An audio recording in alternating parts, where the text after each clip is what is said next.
Hey everybody, Animal Man here. I just wanted to talk to you today about a situation that happened a few days ago, and I got to use my preparedness items for my car. So I want to share that with you. Stay with us.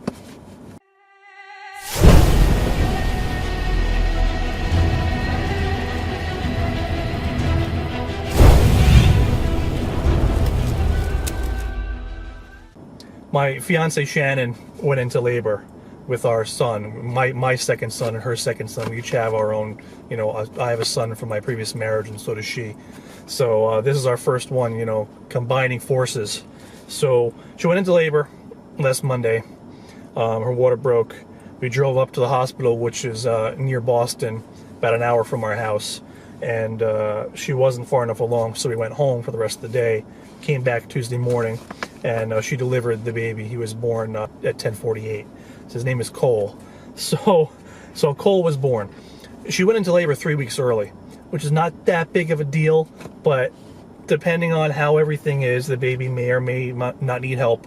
So he seemed okay at first, but then we got back his blood test with his bilirubin levels, and they were way high, which can be dangerous. So he had to go into an incubator and have these ultraviolet lights on him and a whole bunch of other stuff. So we ended up having to stay at the hospital for 5 days. We were counting on 2.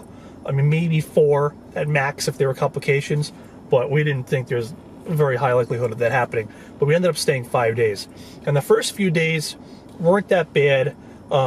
Shannon was admitted, so they fed her. I had to pretty much take care of myself for food, but she could order extra and I could eat kind of some of her food. But they wouldn't let 2 people order. Like, it's just for the mother, the husband, or the fiance in my case, or the boyfriend, or whatever, whoever else is there, they don't feed. That's the new policy for this year, the hospital. After they released her and we moved to a different wing of the hospital where my son went into the incubator, there they told her, we're going to move you, but Matt can't stay, only the mother can stay. So that was a problem. And then they couldn't give her any medicine anymore because she was no longer a patient, just my son was. So we kind of hid me. I kind of stayed in the new room, and we ended up lucking out that the nurse that was there for those shifts, we knew. So she didn't care that I was there, even though I wasn't supposed to be there. I was like, I'm not leaving. I'll sleep downstairs in a chair if I have to. I'm like, I'm not going home. This is ridiculous. So I stayed. But we had the unique situation where we've got to be here for several more days, and Shannon doesn't have any pain meds, and because she's no longer a patient.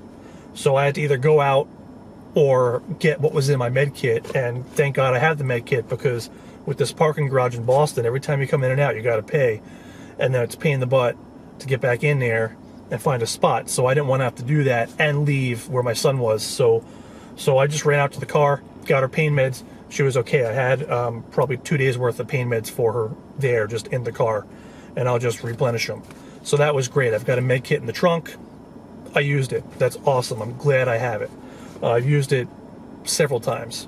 So then the food thing. They fed Shannon. They ended up feeding her, but they wouldn't feed me. I wasn't even supposed to be there.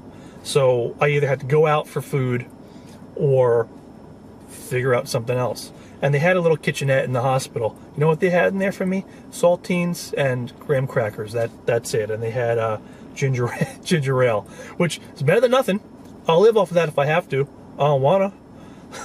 So what I did was, again, I went out to my car. I keep 8 MREs underneath the trunk, and I haven't been totally perfect at rotating them, but I grabbed 2 of them out one of the days we were there. I got a 2013, and this is the 2014. Whenever I buy them, I label them just when I buy them, not when they're made. I know you can tell by the serial number. Some people know how to do this. Where the hell is it? Yeah, it's right down here. Some people can tell by the number. I've heard that you can tell when it was manufactured. I don't know. So the store that I buy these from, they get them in and sell them pretty quick. I don't know how long they've been in the warehouse before that. That's true. But this is close enough for me. I mean, they're supposed to be good for 10 years or so. I don't keep them anywhere near that long, so I'm not worried if I'm a year or two off. I just don't care. I can't be bothered that much. So this is January 2014, this one. Not my favorite MRE, but I try to vary it up because I never know, I may not be the only one using them. My favorite is Chili Mac. I'm a Chili Mac guy all the way, all the way. If it was up to me, I'd have 8 Chili Macs back there, but I have 2, just in case my fiance needs one or someone I'm with, something happens and needs one. You never know what people are gonna like, and a lot of people don't like these no matter what. So at least I have a little bit of variety there. So I got these. I lived off of the MREs, and that's fine because I need to rotate them out anyway. Doesn't matter to me. I have new ones I'll just put back there. I actually love, you know what the best part of MREs is? It's like a Happy Meal for adults. It's like a Happy Meal or a goodie bag. It's like you don't know what's in there. It's like opening a little present that's just for you. So just wanted to share that with you guys.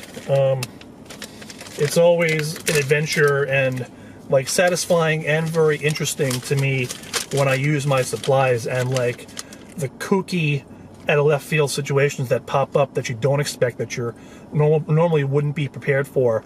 And when I have things that I'm prepared for, I take great pride in that, and it's super cool. So I don't know. That's all. That's all for today. Oh, what a fruit punch.